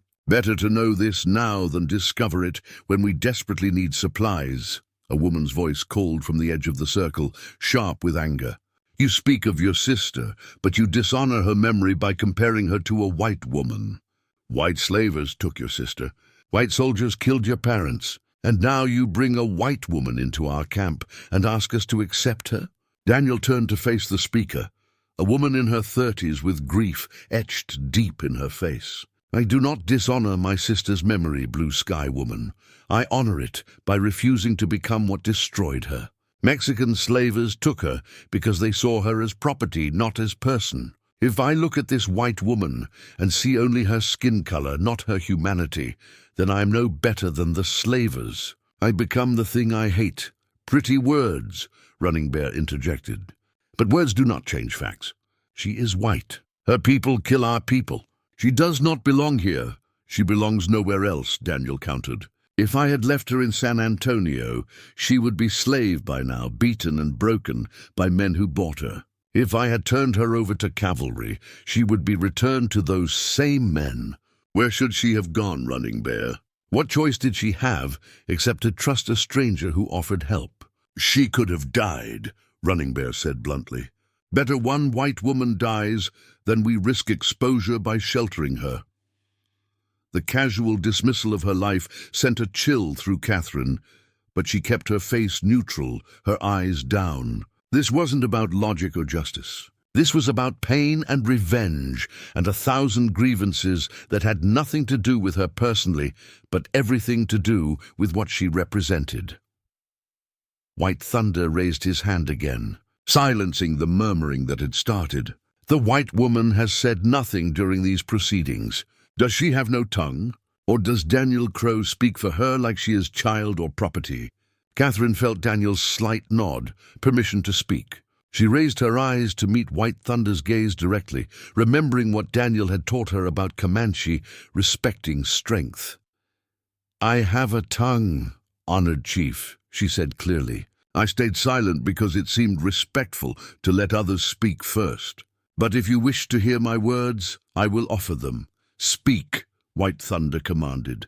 Catherine took a breath, choosing her words carefully. I understand your hatred of my people. If I were in your position, I would feel the same. White settlers have taken your lands, killed your families, broken every promise they made. You have every reason to want me dead, but I am not responsible for those crimes any more than you are responsible for every raid any Comanche has ever conducted. She saw several warriors bristle at that comparison, but she continued before anyone could interrupt. I did not choose to be born white any more than you chose to be born Comanche. I did not choose for my father to die and leave me vulnerable to men who saw me as property. I did not choose to be sold at auction, but I did choose to fight back when given the chance. And I did choose to trust Daniel Crow when he offered me escape, even knowing that trusting a Comanche warrior might lead to my death. And now you think we should reward your trust by welcoming you? Blue Sky Woman demanded. You think suffering erases what you are? No, Catherine said firmly. I think suffering gives me something in common with all of you. We have all lost people we loved. We have all been treated as less than human by those with power over us. We have all had to make impossible choices just to survive. Those shared experiences don't make me Comanche, but they might make me something more than just white woman in your eyes. An old woman sitting near White Thunder spoke up, her voice thin but carrying across the circle. The girl speaks well. But speaking well and living well are different things. Comanche life is hard. White women are soft, used to comfort and ease. She will not survive winter here. Better to send her away now than watch her become burden later. Then test me, Catherine said, addressing the old woman directly. "Give me tasks. Let me prove I can work as hard as your women. Let me show I can learn your ways and contribute rather than taking. If I fail, then judge me. But do not condemn me for weakness you assume I have without giving me chance to prove otherwise." The old woman's eyes narrowed, but Catherine thought she saw something like approval in them. "Bold words. We will see if your actions match them." White Thunder stood, and the entire assembly fell silent. "I have heard enough to make preliminary judgment. Daniel Crow has violated no explicit law by bringing this woman here. He used poor judgment, perhaps, but not criminal judgment. The woman herself has committed no offense against us. Therefore I rule as follows." He paused, letting the weight of his authority settle over the gathering. "The white woman may stay among us, under Daniel Crow's protection, but she will be tested in all ways, her ability to work, to learn, to adapt to our ways. She will sleep in his teepee, eat his food, use his resources. If she proves valuable, she may remain. If she proves burden or threat, she will be sent away or dealt with as necessary. Does this seem just?" Catherine saw several council members nod, though Running Bear and a few others looked displeased. It wasn't enthusiastic welcome, but it wasn't immediate execution either. "She'd take it is just," Daniel said, bowing his head slightly to White Thunder. "One more thing," the chief added, his eyes boring into Daniel. "You have claimed this woman under your protection. In our ways, this creates obligations. You are responsible for her actions. If she brings harm to our people through betrayal or carelessness, you will answer for it. Are you willing to accept this burden?" "I am," Daniel said without hesitation. "Then it is decided. The council is dismissed." White Thunder sat back down, and the crowd began to disperse, though many cast hostile or curious glances at Catherine as they left.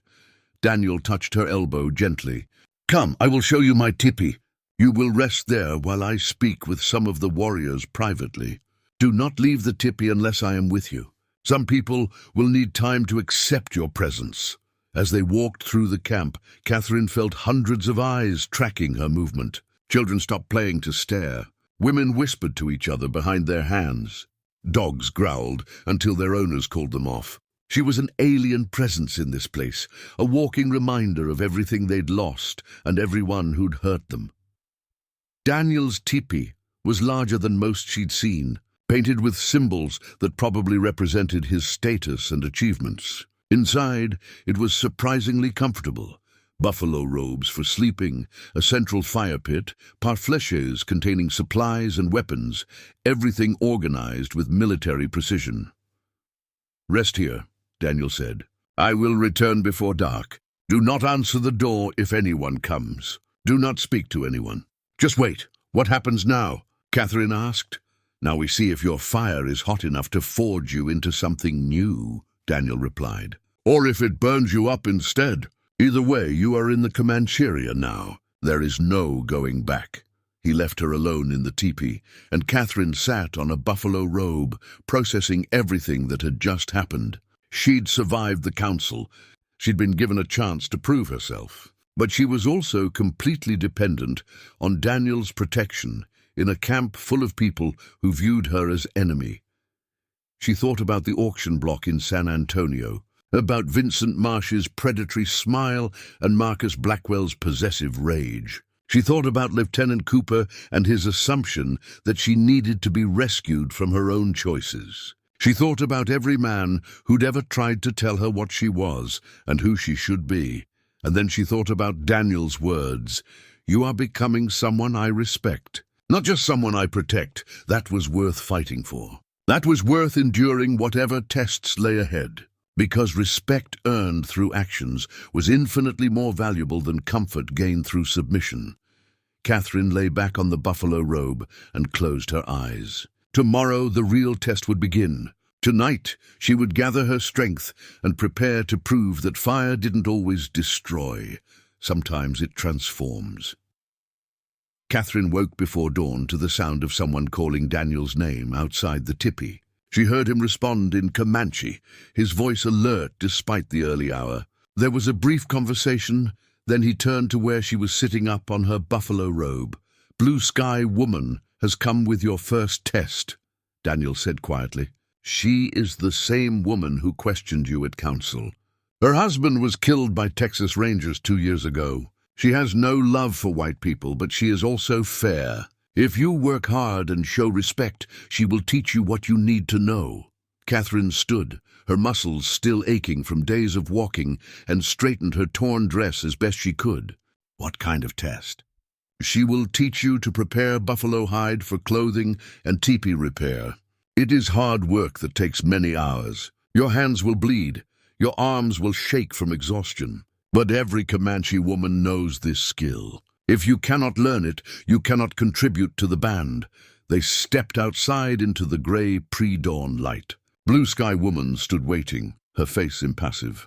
She was dressed in practical buckskin clothing, her hair braided tightly, and her hands already stained from previous work. 2 younger women stood behind her, watching with obvious curiosity. Blue Sky Woman spoke in Comanche, and Daniel translated.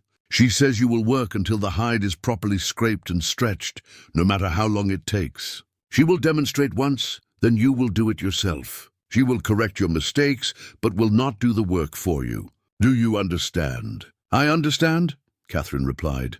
Blue Sky Woman led them to an area at the edge of camp where several buffalo hides were staked to the ground. The smell was overwhelming, raw meat, blood, and something else Catherine couldn't identify, but made her stomach turn. Blue Sky Woman picked up a tool that looked like a sharpened bone attached to a wooden handle and began scraping at one of the hides with long, powerful strokes. The process looked brutal. Blue Sky Woman bore down with enough force to remove the flesh and membrane from the hide without tearing the leather itself. Her movements were practiced and efficient, each stroke removing a precise amount of material. After demonstrating for perhaps 5 minutes, she thrust the tool at Catherine and pointed to an untreated hide.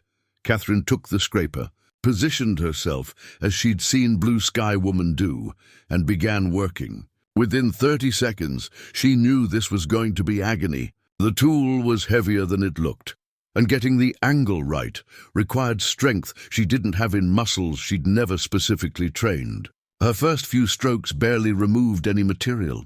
When she pressed harder, she gouged the leather, earning a sharp rebuke in Comanche that needed no translation. The 2 younger women giggled, and Catherine felt heat rise to her face. But she adjusted her grip, tried to remember exactly how Blue Sky Woman had held the tool, and tried again. This stroke was better, removing a thin layer of flesh without damaging the hide beneath. Better, Daniel said quietly from where he stood watching. Keep going. Find the rhythm. Catherine worked for what felt like hours, but was probably only 1. Her arms began to shake. Blisters formed on her palms where the wooden handle rubbed. Sweat poured down her face despite the cool morning air. Several times she had to stop and flex her hands, trying to restore circulation to fingers that had gone numb from gripping the tool. Blue Sky Woman watched in silence, occasionally pointing to spots Catherine had missed or places where she'd scraped too deeply. The younger women eventually stopped giggling and started looking impressed despite themselves. This white woman was stubborn, if nothing else. By the time the sun had fully risen, Catherine had managed to scrape perhaps 1/3 of the hide. Her hands were bleeding, her arms trembled uncontrollably, and every muscle in her back and shoulders screamed in protest. But she hadn't stopped. She hadn't complained. She'd simply kept working, adjusting her technique based on Blue Sky Woman's corrections, slowly improving through sheer repetition. Finally, Blue Sky Woman held up her hand and spoke. Daniel translated, "She says you can stop for morning meal. After you eat, you will return and finish the hide. Then you will help stretch it and begin the tanning process. This will take all day and into evening. She asks if you understand what you have committed to." "I understand," Catherine said, her voice hoarse. Blue Sky Woman studied her for a long moment, then nodded once, a gesture that might have been grudging approval. She spoke again, and this time her tone was slightly less harsh. "She says your hands are soft and your arms are weak, but your spirit is strong." Daniel translated. "She says this is a beginning. Not acceptance, but a beginning. Catherine wanted to cry with relief and exhaustion, but she kept her face neutral. "Please thank her for teaching me." When Daniel translated this, Blue Sky Woman's expression softened almost imperceptibly. She gestured for the two younger women to follow her and walked away toward the cooking fires. "That went better than I expected," Daniel said once they were alone. "Blue Sky Woman is not easily impressed. The fact that she will continue teaching you means she sees potential." "My hands feel like they're on fire," Catherine admitted, looking at her torn and bleeding palms. "Come, I have salve that will help. You eat, I treat your hands, then you rest for 1 hour before returning to finish the hide." He led her back to his teepee, where he'd already prepared a simple meal of pemmican and berries. As Catherine ate, Daniel cleaned and treated her hands with the same plant-based medicine he'd used on her feet during their journey. The initial sting gave way to blessed numbness. "Why is she doing this?" Catherine asked. "Teaching me, I mean. She hates white people. She said so at the council." "She hates what white people have done to her family and her people," Daniel corrected. "But she is also practical. If you are going to be here, you must work. Comanche cannot afford to feed people who contribute nothing. By teaching you, she ensures you become useful rather than burden. It is not kindness, but it is not cruelty either. It is survival. Everything here is about survival, isn't it?" "Everything everywhere is about survival," Daniel replied. "White people in their cities just have more layers between them and the reality of it. They buy food from markets, buy clothes from shops, pay others to do the hard work. So they can pretend survival is not constant struggle. But here we live closer to truth. Every day we must work to eat, to stay warm, to remain safe. There is no pretending otherwise." After the brief rest, Catherine returned to the buffalo hide. Blue Sky Woman was waiting, along with a small crowd of women and children who'd apparently come to watch the white woman's continued struggle. Catherine understood this was theater as much as work. Her performance would be discussed throughout the camp, would shape how people saw her and whether they'd accept her presence. She picked up the scraper and got back to work. The afternoon was worse than the morning. Her hands, despite Daniel's treatment, were raw, and every grip sent pain shooting up her arms. The muscles in her back had stiffened during her rest, and bending over the hide felt like being tortured. But she kept going, scraping methodically, ignoring the pain and the watching eyes and the voice in her head that screamed at her to stop. Blue Sky Woman said something to the gathered women, and several of them laughed. Catherine didn't need a translation. She could imagine the joke. "Look at the soft white woman trying to do real work. See how she suffers from tasks our daughters do without complaint." But as the afternoon wore on, and Catherine continued working despite obvious agony, the laughter faded. The women began talking among themselves in quieter tones. A few drifted away to their own tasks. Others stayed to watch, but their expressions had changed from mockery to something closer to curiosity. One older woman approached and spoke to Blue Sky Woman, gesturing at Catherine. Blue Sky Woman shook her head firmly and replied in sharp tones. The older woman persisted, and finally Blue Sky Woman sighed and called out to Catherine. Daniel, who'd been watching from a distance, approached to translate. "Willow Root Woman says your technique is improving, but you are injuring yourself unnecessarily. She wants to show you a different grip that will spare your hands. Blue Sky Woman says you must learn through pain, not through being coddled." They are arguing about proper teaching methods. "Tell Willow Root Woman I appreciate her concern," Catherine said, "but tell her I will learn Blue Sky Woman's way. I don't want anyone to say I received special treatment or sympathy because I'm white." When Daniel translated this, both women looked surprised. Willow Root Woman nodded with clear approval and said something that made Blue Sky Woman's lips twitch in what might have been the ghost of a smile. "Willow Root Woman says you are either very brave or very stupid." "Possibly both," Daniel reported. "Blue Sky Woman says at least you are consistent in your stubbornness." Catherine returned to work, and the crowd gradually dispersed as it became clear this was simply going to be hour after hour of repetitive labor. By the time the sun began setting, Catherine had finished scraping the hide. Her hands were destroyed, her arms could barely lift the tool, and she was fairly certain she'd never be able to stand up straight again. Blue Sky Woman inspected the hide carefully, running her hands over every inch of it. She found several spots that weren't properly scraped and made Catherine fix them, but eventually she nodded and spoke in Comanche. "She says the work is acceptable for a first attempt," Daniel translated. "Tomorrow you will learn to brain tan the leather. It is harder than scraping. You will also begin learning to sew with sinew, to cut patterns for clothing, and to prepare meat for preservation. She says if you survive 1 week of this training, she will decide if you are worth continued instruction."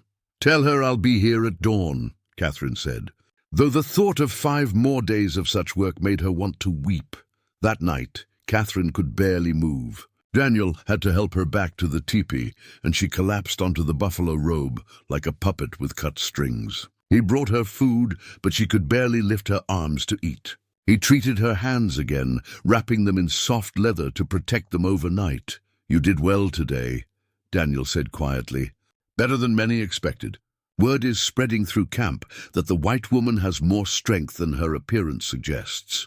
"I don't feel strong," Catherine admitted. "I feel like I've been beaten with clubs. That is what strength feels like when you push past your limits. The pain means you are growing." He settled nearby, tending the fire.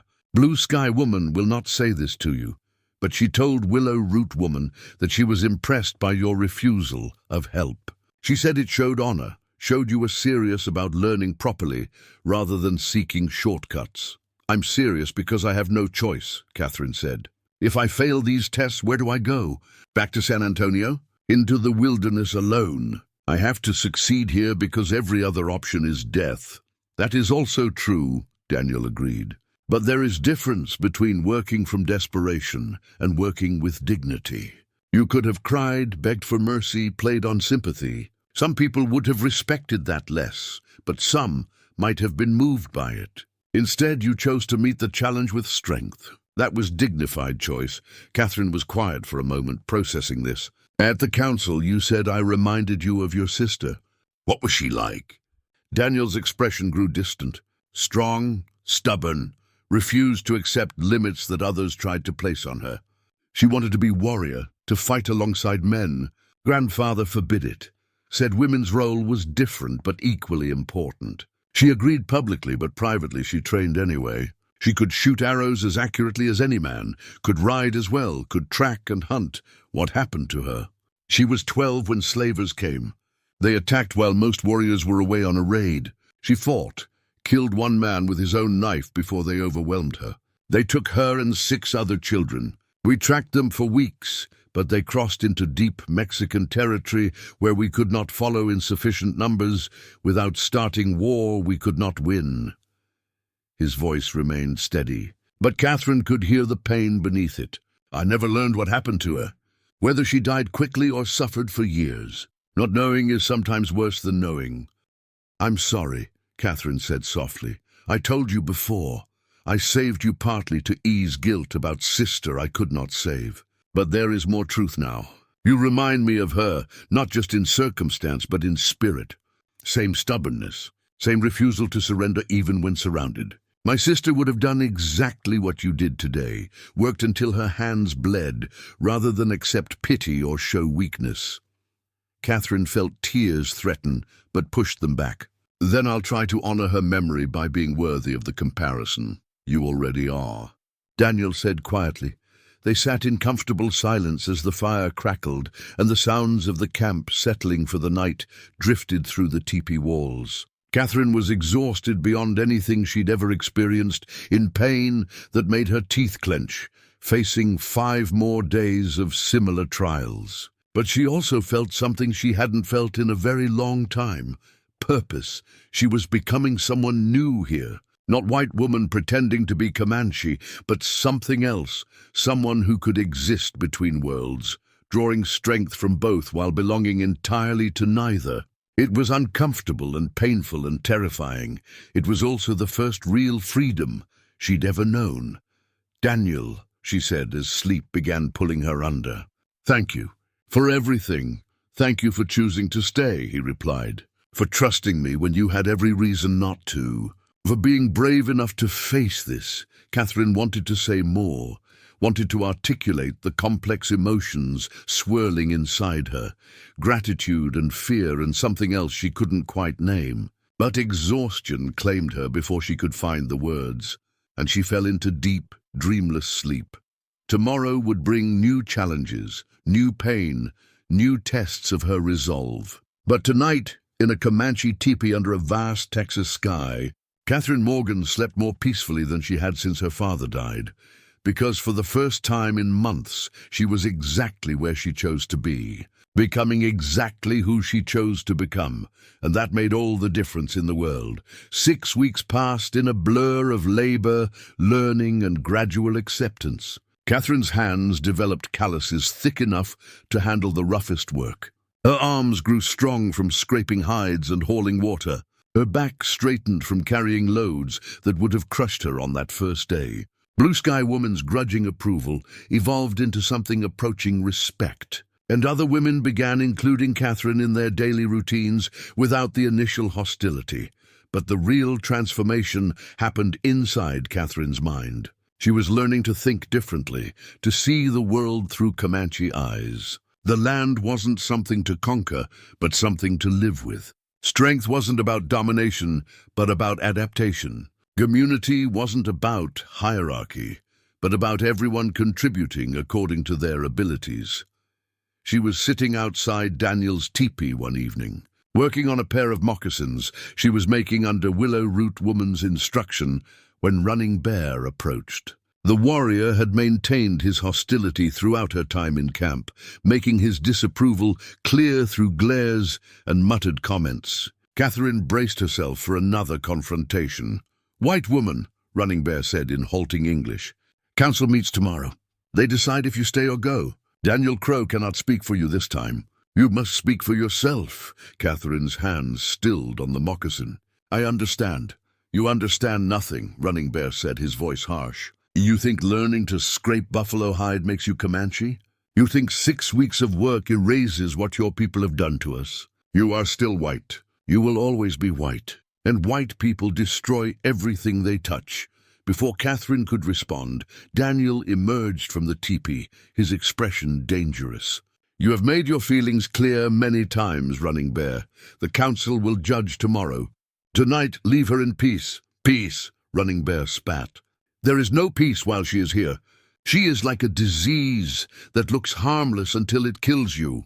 He stalked away, leaving tension crackling in the air. Daniel sat beside Catherine, his jaw tight with suppressed anger.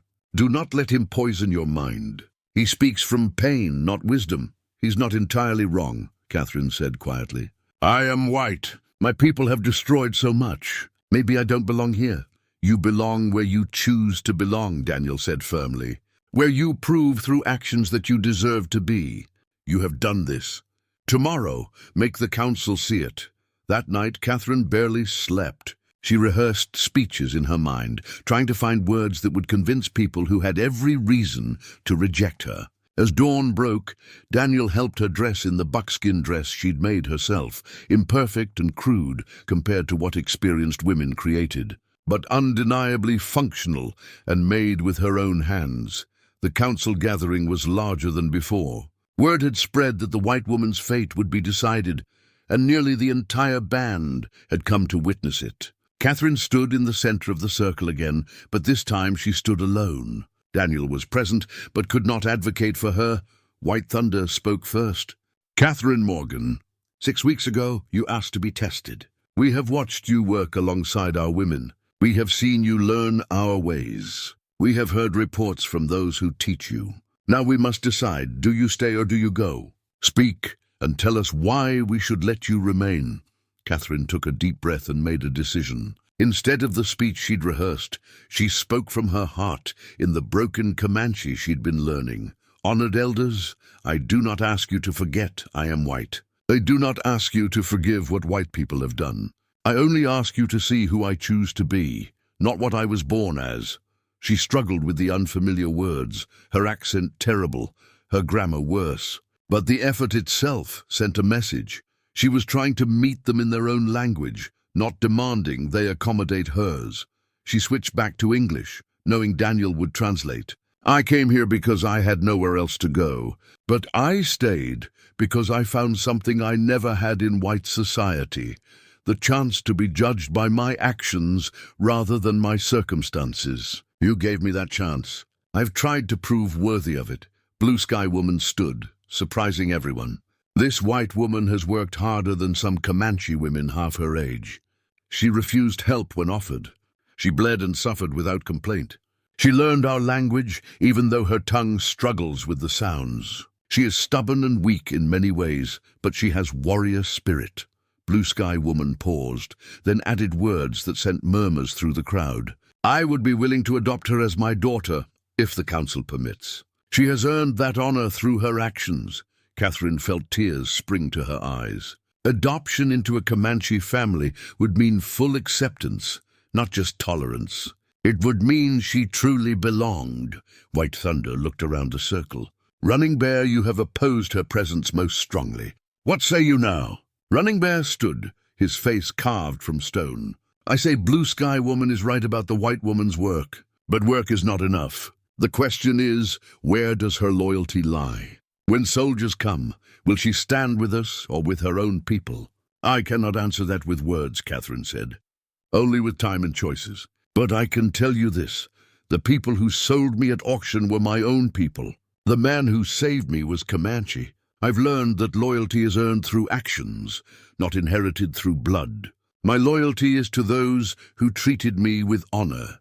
The council deliberated for nearly an hour while Catherine waited, her heart pounding. Finally, White Thunder rose. We have decided.